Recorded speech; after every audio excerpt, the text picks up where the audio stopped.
saya punya problem. Lalu beliau mengatakan, sedekah aja, sedekah aja, sedekah aja.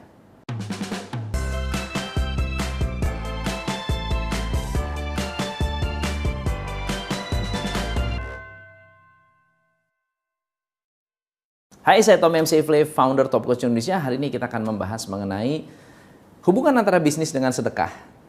By the way, ini bukan channel agama, jadi saya ingin selogik mungkin, senetral mungkin.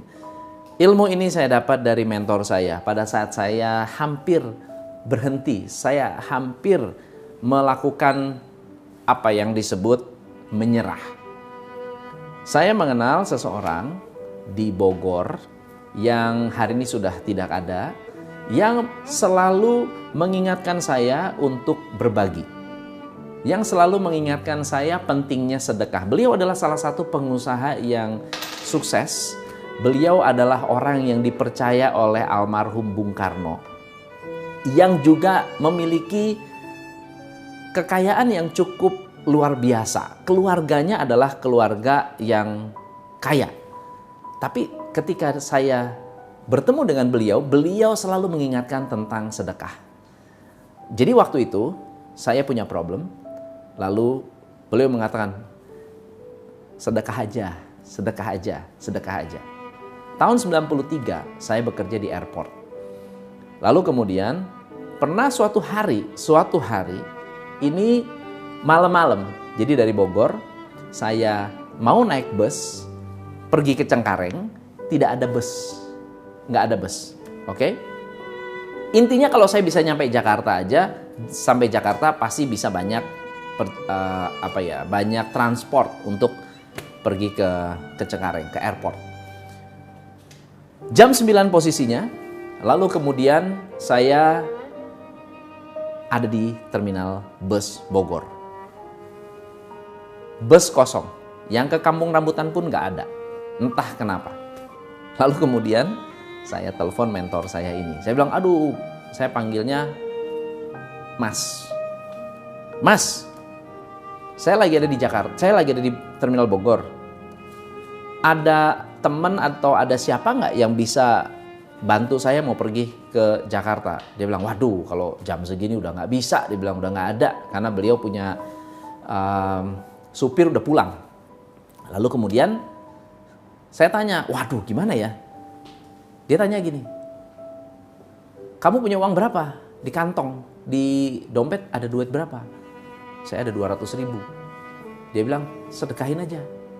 Saya bilang, nggak ada hubungan amat sih. Saya mau pergi ke airport, saya mau berangkat ke airport, nggak ada bus.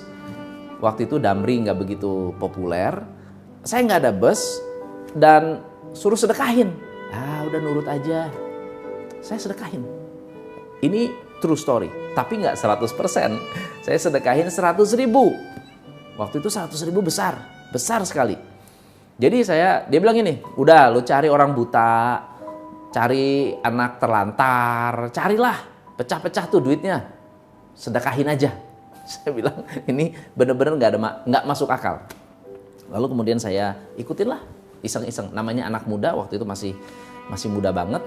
Saya ikutin. Terus saya duduk di terminal, saya diem. Setengah jam, 45 menit, nggak ada kabar. Jam 10, ada anak kecil datang ke saya. Om mau kemana om? Saya bilang, saya mau ke Jakarta. Om, di sana, jadi ada satu mobil, Kijang, hijau, mobil kayak mobil tentara. Lalu dia bilang, om, di sana ada om mau pergi ke Pasar Senen, nggak punya ide, nggak tahu jalan. Om bisa tolong nggak? Om bisa bantu nggak? Saya bilang, ya udah bisa, saya datangin. Pak, gimana Pak? Bisa saya bantu Pak? Iya dek, saya mau pergi ke Pasar Senen, mau jemput orang di Senen. Bisa nggak tolongin saya? Ada nggak yang tahu jalan? Saya bilang, saya tahu jalan. Saya ngekos di Cempaka Putih. Adik bisa nggak temenin saya? Boleh Pak, saya anterin ke Pasar Senen. Habis itu saya bisa naik transport kantor. yang janjian di Pasar Senen. Dan yang menarik adalah, itu adalah sebuah coincidence, kebetulan, yang mungkin hanya dalam waktu 45 menit sudah ada hasil. Bukan berarti kita harus sedekah lalu minta dapat hasil, tetapi apakah itu ada hubungan dengan sedekah atau tidak, saya bahas dengan si Mas ini nih. Udah tua umurnya, waktu itu umurnya udah hampir 70 tahun, tapi maunya dipanggilnya Mas. Saya bilang, Mas, kemarin gimana ya? Wah, aku luar biasa loh. Saya bilang, saya begini-begini, saya ceritain. Dia cerita begini, Tom, saya ini orang bisnis. Orang bisnis itu cuma butuh 3. Kamu mau bisnis sukses, kebutuhan kita cuma 3. Nomor 1, ketenangan. Nomor 2, dukungan. Nomor 3, keajaiban.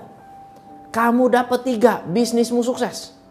Saya bilang, masuk akal sih. Ketenangan maksudnya apa? Ketenangan pikiran, ketenangan hati, ketenangan waktu tidur. Pokoknya tenanglah. Tidur tenang, itu udah luar biasa. Ya, kita bekerja dengan tenang, luar biasa. Berpikir dengan tenang, itu luar biasa. Nah, yang kedua adalah dukungan. Kalau kamu didukung karyawan, kalau kamu didukung pemerintah, kalau kamu didukung sama supplier, kalau kamu didukung sama customer, kamu udah tenang hidupnya. Tapi yang ketiga, kita butuh keajaiban. Keajaiban itu apa? Kemudahan. Ya, sesuatu yang di luar sana susah, kita gampang. Itu kemudahan, itu keajaiban. Saya bilang, ya 3 hal itu memang benar penting. Tapi apa hubungannya sama sedekah? Saya bilang gitu. Kenapa saya harus sedekah waktu itu? Saya benar-benar penasaran karena masih benar-benar blank. Dia bilang begini, ada 10 keuntungan kalau kamu sedekah. Keuntungan yang pertama, kamu waktu sedekah perasaanmu gimana? Tenang. Itu adalah ketenangan batin. Jadi semakin banyak sedekah, batinmu tenang. Itu yang pertama. Yang kedua, kamu belajar untuk melepaskan diri dari kemelekatan. Apa itu kemelekatan? Kamu memegang sesuatu terlalu kuat, kamu tidak bisa istilahnya lepas dari masa lalu. Melekat. Ya, kamu punya karyawan, keluar karena kamu masih melekat, masih diomongin. Kamu ada istri bikin kesalahan, kalau kamu melekat dengan kesalahan itu, kamu masih omongin, ungkit-ungkit, sering mengungkit-ungkit, itu namanya melekat. Tapi soal uang, melekat itu begini, kamu bayangin pegang uang, ya, kamu pegang, ayo pegang, Anda juga sama, duitnya pegang semua, oke? Nah sekarang ada uang baru mau masuk, bisa nggak terima uang baru kalau Anda memegang uang yang ada secara ketat? Nggak bisa. Dia bilang apa? Kamu harus buka tangan. Kamu harus melepaskan sebagian supaya dapat yang baru. Itu filosofi penting. Dia bilang gitu. Oke? Nah, yang ketiga adalah kalau kamu banyak memberikan sedekah, pada saat kamu sedekah melahirkan energi positif. Jadi ternyata makin banyak sedekah makin berenergi, dan energi ini penting buat kita dalam berbisnis, ya. Yang keempat adalah bersedekah itu melatih keyakinan. Apa maksudnya? Kamu waktu melepaskan 100.000 kamu nggak berani, melepaskan 200.000 kamu nggak berani. Gimana kamu mau berbisnis seperti saya yang harus melepaskan 1, 2, 3 miliar untuk investasi? Kamu 100.000 aja nggak berani investasi. Gimana kamu mau invest 100 miliar? Gimana mau invest 1 triliun? 100.000 pun kamu nggak berani. Dan yang pertama itu. Yang kedua, kamu sebetulnya menguji keyakinan kamu sendiri bahwa kamu keluar 100.000, kamu akan dibalikin lebih daripada itu. Itu keyakinan. Dan bisnis butuh keyakinan. Saya bilang, nggak kepikiran, masuk akal. Lalu kemudian yang kelima, kamu sedekah, kamu hidup tenang, kamu berenergi, kamu dapat imbalan lebih dari uang. Buktinya apa? Kamu akan lebih sehat. Kamu dapat keselamatan, kamu dapat ketenangan batin. Itu lebih mahal dari uang. Karena bisa jadi ketika Anda bersedekah, ya, tenangan batin kita melepaskan, membuat diri kita lebih nyaman, mau ikhlas nggak ikhlas, itu istilahnya membuang energi negatif. Nah, kalau kita buang energi negatif, kita menjadi lebih sehat. Kesehatan itu saja sudah lebih mahal dari uang. Itu sudah imbalan atas dasar sedekah. Dia mengatakan begitu.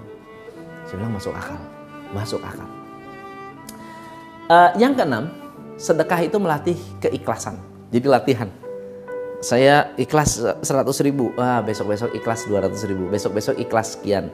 Melatih keikhlasan. Kadang-kadang kita kerja itu harus ikhlas. Kita bisnis harus ikhlas. Kita bangun karyawan harus ikhlas. Kita ngelatih karyawan harus ikhlas. Sedekah itu anggap kita melatih keikhlasan. Yang ketujuh ini adalah yang cukup berkaitan dengan bisnis. Makin banyak sedekah, kamu makin banyak dapat dukungan. Kamu bersedekah kepada karyawan, kamu didukung sama karyawan. Kamu sedekah sama orang tua, kamu dapat dukungan dari orang tua.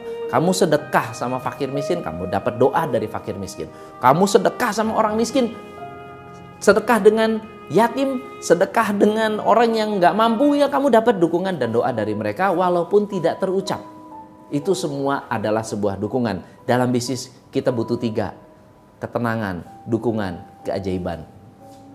Yang ke-8, kamu sedekah.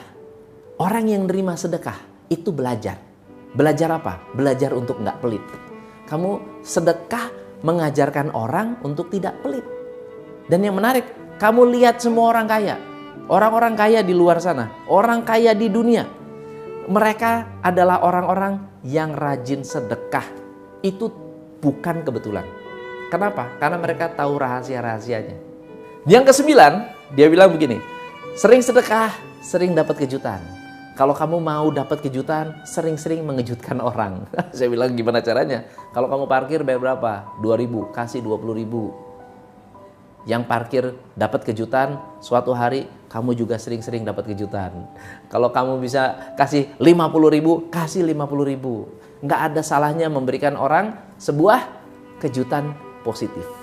Ya, shock very very happy. Ya, shock very very happy. Itu bagus banget. Nggak apa-apa.